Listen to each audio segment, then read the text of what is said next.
Imagine waking up before sunrise, ready to start another day on the farm, only to step outside and find chaos. The cornfield that fed your family for generations, flattened. The livestock shivering in fear. The soil, once full of promise, now torn apart by deep hoof marks. That's the nightmare many Canadian farmers are living through right now. Their enemy?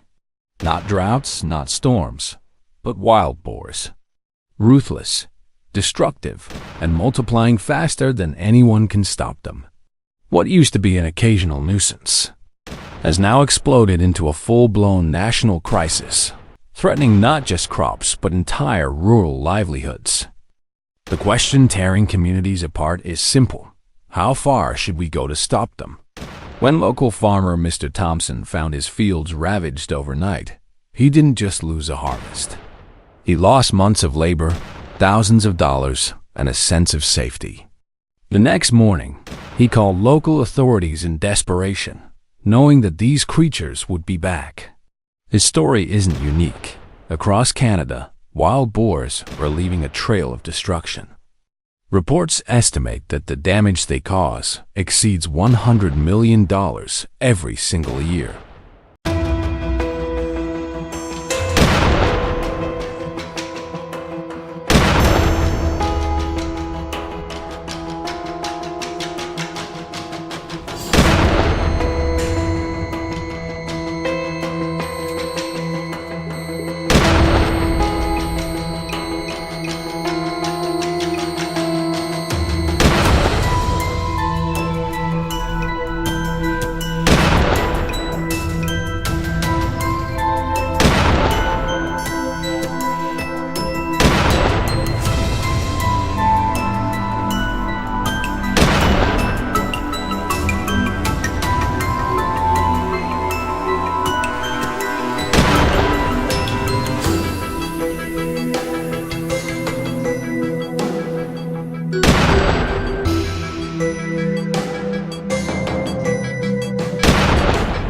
Farms lose an average of $10,000 repairing fences, soil, and equipment after an attack.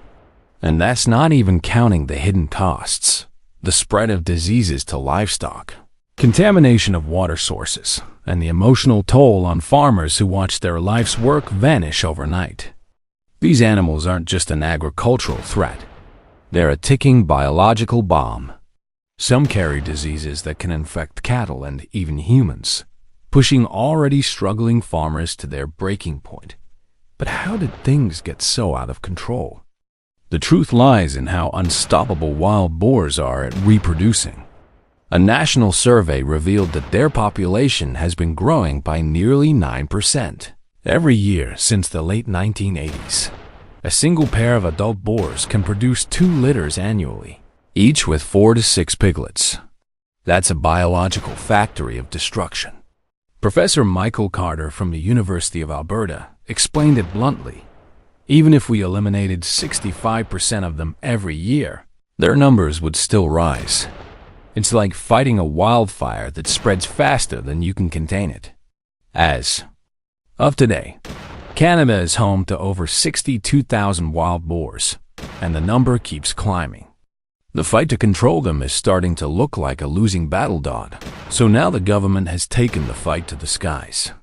In a move that's as bold as it is controversial, Canada has approved helicopter hunts. Yes, hunting wild boars from above.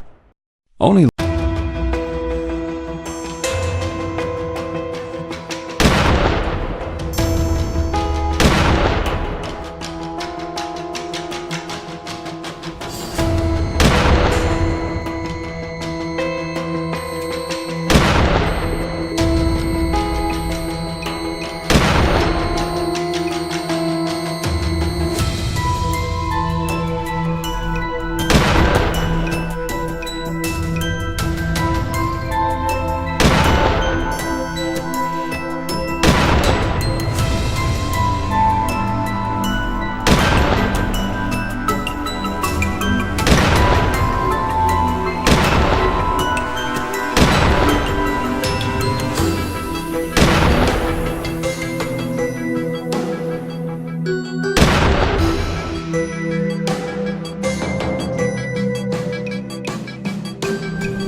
licensed, highly trained professionals are allowed to do it, using light and fast aircraft like the Robinson R-66.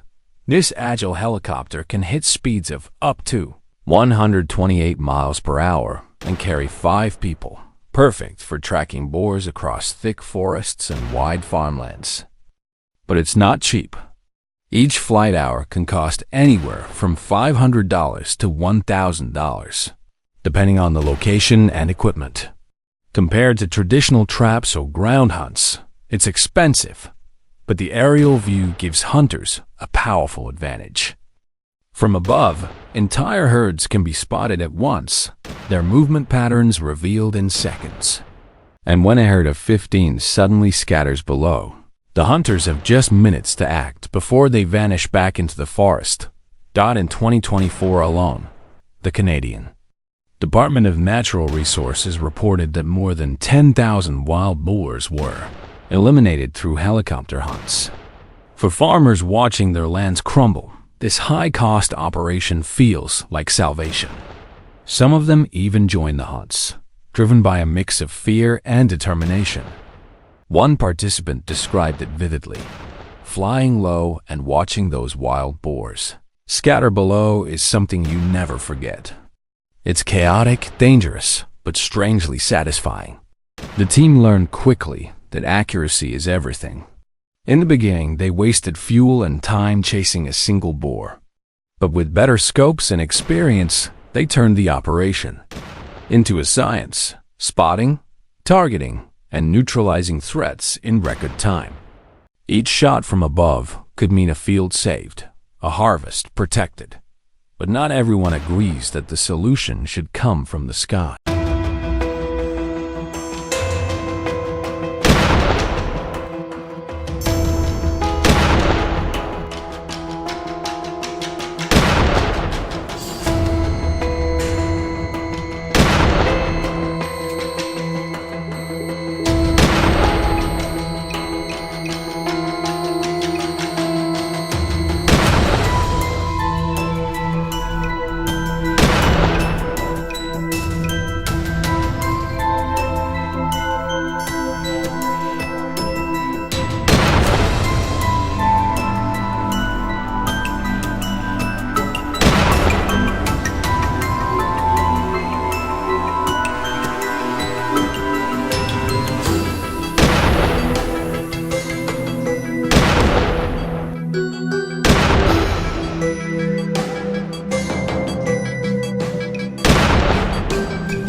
Critics call the method cruel, claiming it turns animals into helpless targets with no chance to escape.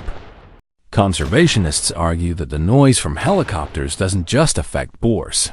It disturbs migratory birds, small mammals, and entire ecosystems. Some nearby residents say the constant drone of engines ruins the peace of their communities. Environmentalists also warn that helicopter hunting can't solve the problem permanently. The wild boar's reproductive power means their numbers can bounce back within months, making aerial hunts a costly short-term fix rather than a sustainable strategy.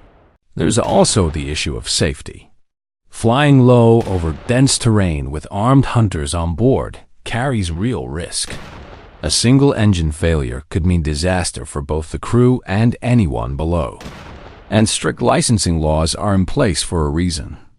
Only certified professionals with real hunting and aviation experience are allowed to participate.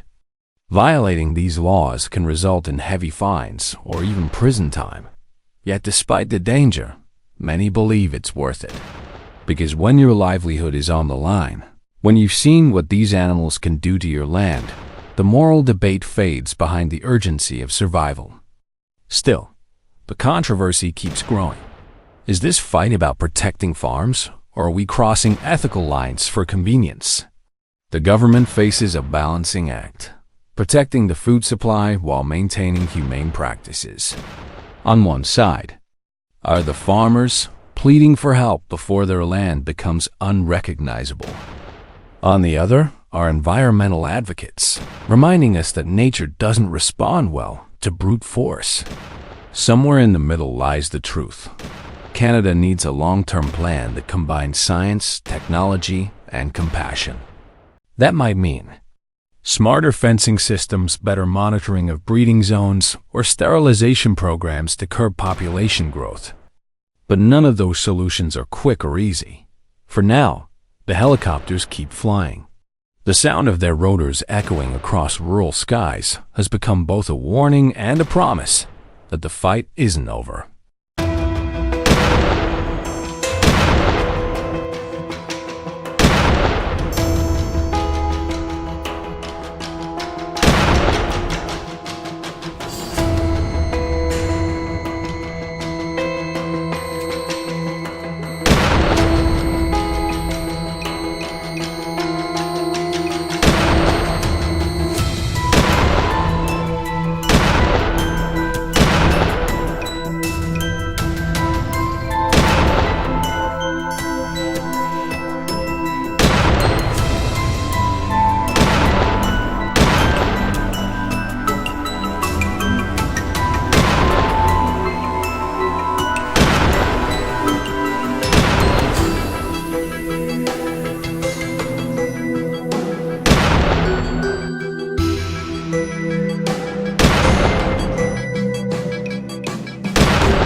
If you'll enjoy this video, please like and subscribe my channel for more information.